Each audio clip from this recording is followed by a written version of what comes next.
efectivamente, esto es imposible que se venga en una encomienda, imposible. ¿no?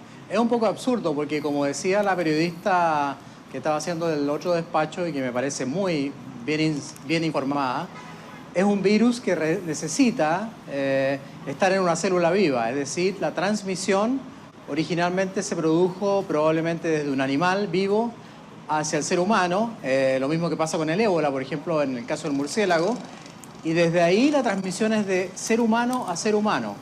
Igual que la influenza, igual que el virus del resfrío, igual que otros virus respiratorios, o sea, se necesita un estornudo, tos, secreción nasal para que el contacto se infecte y se enferme a los 14 días, porque ese es el periodo de incubación, que es muy importante, ustedes lo dijeron también al pasar, y hay que considerar ese dato, son 14 días de incubación. Doctor, para calmar un poco a la gente que nos ve a esta hora, porque se ha producido una especie de, no sé, la gente está bastante asustada con la posibilidad de que llegara el coronavirus para acá. Los coronavirus son una familia de virus, ¿no? No sé si usted nos pudiera explicar que incluso en el resfriado común está presente el coronavirus. Exactamente. El resfrío común es producido por un tipo de coronavirus. ¿Por qué se llama coronavirus? Porque cuando uno lo mira al microscopio electrónico, es un círculo que tiene alrededor como una corona, como la reina de Inglaterra, qué sé yo.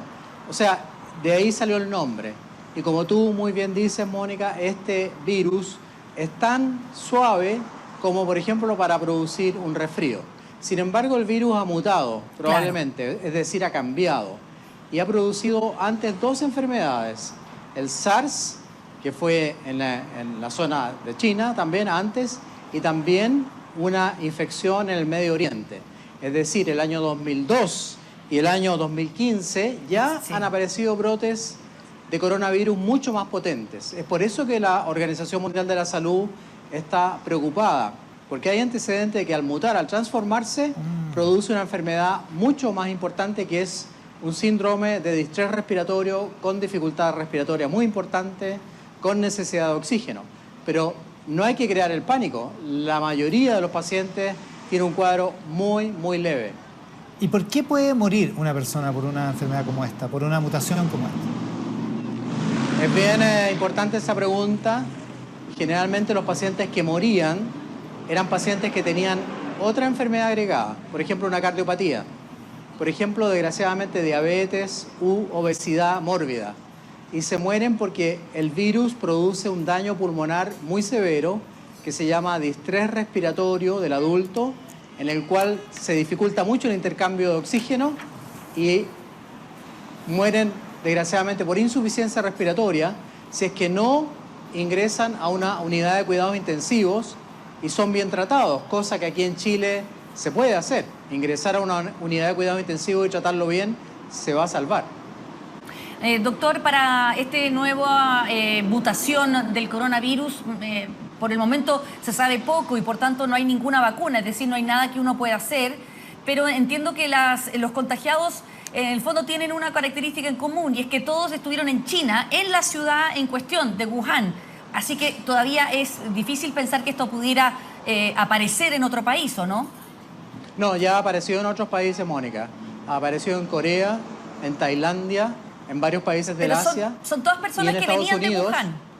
En Estados Unidos, sí, hasta el momento sí. Y en Estados Unidos también ya se detectó un caso. Lo que pasa es lo siguiente, que esa persona que venía de Estados Unidos en el avión puede haber contagiado a otras personas. Los virus son muy rápidos para contagiar a otras personas. Como la persona no sabía que tenía el virus y estaba en el periodo de incubación, en ese periodo o al final del periodo de incubación, si la persona está en una sala de espera, está en un avión grande, comienza a toser, a estornudar, obviamente que puede contagiar a otras personas. Por eso es que la Organización Mundial de la Salud está tan preocupada, y por eso mismo creo que lo que ha dicho el ministro Mañalich es muy importante.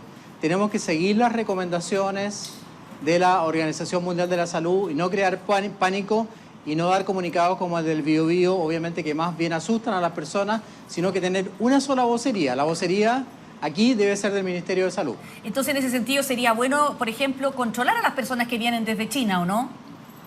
Es lo que están haciendo otros países, están aplicando un escáner de temperatura, un escáner de termografía, y cuando ingresan al país, entonces si tienen temperatura alta, inmediatamente los llaman a control y se estudia cuál es el origen, por qué causa puede ser la temperatura alta. Nosotros también aplicamos ese mismo procedimiento en la epidemia del H1N1 en Santiago. En el aeropuerto se instaló un escáner de termografía. Ahora, si ese paciente viene de otro lugar o no tiene ninguna relación, se da de alta. Pero si viene de ese lugar o ha tenido contacto con gente enferma, obviamente que hay que estudiarlo, aislarlo. Para eso hay un kit, un examen rápido, demora algunas horas o días, según acá el ISP, y ahí se determina que tiene la presencia del virus. Ahora, eso es lo que corresponde, esas son las medidas más o menos razonables, no ni el pánico ni la psicosis, sí en la precaución de si uno ha estado en China, particularmente si ha estado en esa ciudad, en Wuhan, tener precaución respecto de lo que puede pasar en las siguientes 2 semanas, que es, como decía usted, el periodo de incubación. ¿Hay algún síntoma en particular que sea preocupante, doctor? Bueno, los síntomas preocupantes tienen relación con una viremia importante. En ese caso el paciente va a tener mucha fiebre, mucho dolor muscular, mucha tos, dolor de garganta probablemente, dolor a la tráquea, y si ya está muy grave va a comenzar a sentirse muy cansado, con sensación de falta de aire, y obviamente en ese minuto tienen que consultar. Pero eso es un mínimo, Iván. Un porcentaje muy bajo de los pacientes van a evolucionar a eso y generalmente tienen enfermedades, como ya dije, preexistentes. La mayoría debería tener un cuadro bastante suave.